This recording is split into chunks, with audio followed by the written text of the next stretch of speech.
안녕하세요. 아침TV 하경숙입니다. 전국에 계신 아줌마, 전국에 계신 엄마, 우리들도 할 말이 있게 생겼습니다. 계속 자식들한테, 후세들한테 거짓말은 나쁜 것이다. 이렇게 말할 수 있게 됐습니다. 어떻게 거짓말이 나쁜 죄가 아니다고, 아무렇지 않다고 그렇게 법원에서 말할 수 있겠습니까? 전번에 헌재에서 너무 웃긴 거는요. 헌재 재판관들의 수준입니다. 헌재는 허용 교수 말대로 가루가 돼야 된다고 생각합니다.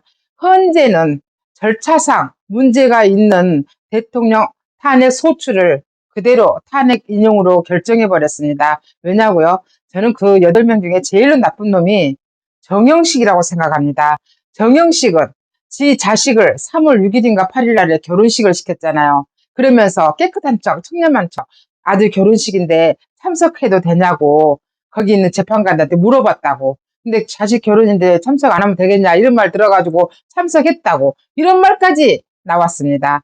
이런 야비하고 거짓말하고 위선적인 정영식이가 제일 나쁜 놈이라고 생각합니다. 정영식은 헌법재판관도 그만둬야 됩니다. 무슨 자격으로 그렇게 앉아 있습니까? 헌법재판관들 지금 9명이죠. 9명 중에 2명은 임명 안 됐으니까 7명이잖아요. 7명 모두 대통령 탄핵 소추에 관련된 모두 사퇴를 해야지 맞다고 생각합니다. 법리대로 판결을 하지 않은, 그리고 정치적으로 판결을 한, 국민의 눈치도 보지 않은 헌재 재판관들은 사퇴를 해야지 맞습니다. 오늘 대법원 판결도 충분히 만족스럽지는 않지만 파기환송함으로 해서 이재명의 죄는 일단 인정이 됐잖아요. 고등법원에서 법리를 잘못 판단했다고 하잖아요. 헌재가 저렇게 탄핵 인용하는 거 이것도 한 번으로 끝나면 안 됩니다. 이것도 다시 재심을 하고 다시 해야 된다고 생각합니다.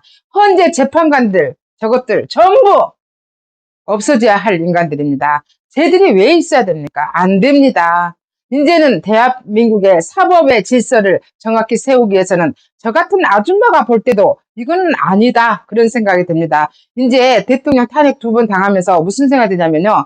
대한민국의 많은 사람들이 법에 대해서 굉장히 눈을 뜨게 됐습니다.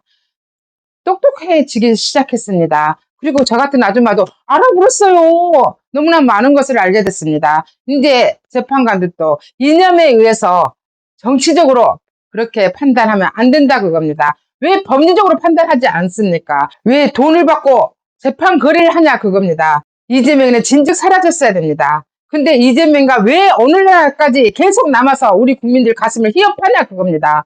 이재명을 살려준 이가 누굽니까?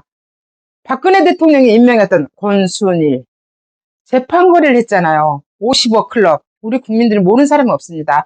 권순일은 낮바닥 들고 살 수 있어? 우리는 그렇게 생각합니다.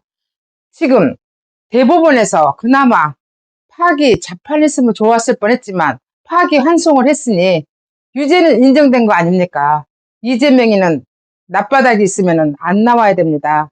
근데 저게 인간도 아니잖아요. 철판 깔았잖아요. 끝까지 나올 겁니다. 정말로 고등법원에서 인정하고 대법원에서 또 인정하고 그럴 때까지 나올 겁니다. 그럴 바에 오늘 대법원은 파기 자판을 했어야 된다고 생각합니다. 아쉽습니다.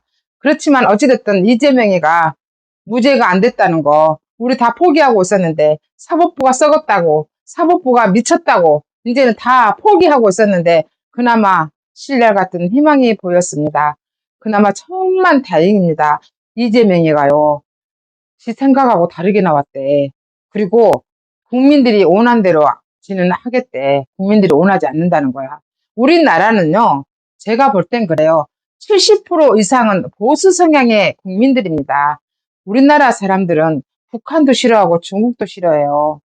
일본보다 중국을 더 싫어한다니까. 지금 중국 보세요. 우리나라 땅 먹으려고 서해에 구조물 3개나 설치했다잖아요. 그것도 이동식도 아니고 붙박이 딱 붙여놓은 그런 구조물을 설치해 놓은 거예요. 그 구조물 중국 거잖아요. 거기서 200캐리 그거 자기 땅이잖아. 그럼 우리나라 서해안은 다 중국 땅이네. 이 중국 놈들이 이런 겁니다. 지금 중국 놈들이 우리나라 먹으려고 야금야금 전부 들어와 있잖아요. 그리고 의료보험공단 그것도 전부 혜택을 다 보고 있잖아요. 이제 이것도 또 다 쓸어내야 됩니다. 중국 놈들도 하나하나 뿌리 뽑아야 됩니다. 그렇기 때문에 이재명과 대통령이 돼서는 안 된다고 생각합니다. 지금까지 이재명과 무슨 죄 있냐고 하는 인간들 봐봐. 이재명과 어떻게 살아남았는지. 이재명이가 성남시장 경기도지사 해오면서 전부 빼돌린 돈으로 판사들한테 무슨 짓을 했는지. 그래서 우리나라 사법체계를 무너뜨린 것 좀 보라고. 눈 있으면 보라고. 귀 있으면 들어보라고. 왜 이걸 안 하냐고. 이재명 같은 인간이 대통령이 돼봐봐. 우리나라 끝났다니까. 범죄자가 대통령이 되면 그 나라에 뭐가 남아있겠습니까? 우리 미래 세대한테 우리는 무슨 말을 할 수가 있겠습니까? 그나마 천만 다행입니다. 이재명이를 기회를 줘야 된다는 사람들. 이재명이가 대통령 한번 해야 되지 않겠냐고 말하는 사람들. 그래도 이재명이가 더 낫지 않겠냐고 말하는 사람들. 어떻게 이재명이를 윤석열 대통령하고 비교를 할 수 있냐고. 우리도 폭삭 속았수다. 우리도 정신 차려야 됩니다. 이재명이는 법을 거부하고 있습니다. 지금까지는 법대로 지 마음대로 되니까 그렇게 말하더니 법에서 알아서 판결하겠죠. 이렇게 말하더니 이제는 법이 지 생각하고 틀렸대. 법이 어떻게 지 생각대로 해. 법리대로 하면은 이미 이렇게 됐어야 됩니다. 법리대로 했다면은 윤석열 대통령 탄핵도 무효가 됐어야 됩니다. 기각이나 각하가 됐어야 되는데 법리로 하지 않았기 때문에 현재는 가루가 돼서 후 날아가 버리게 될 것입니다. 지금까지 진실을 알려드리는 아침TV 하경숙이었습니다.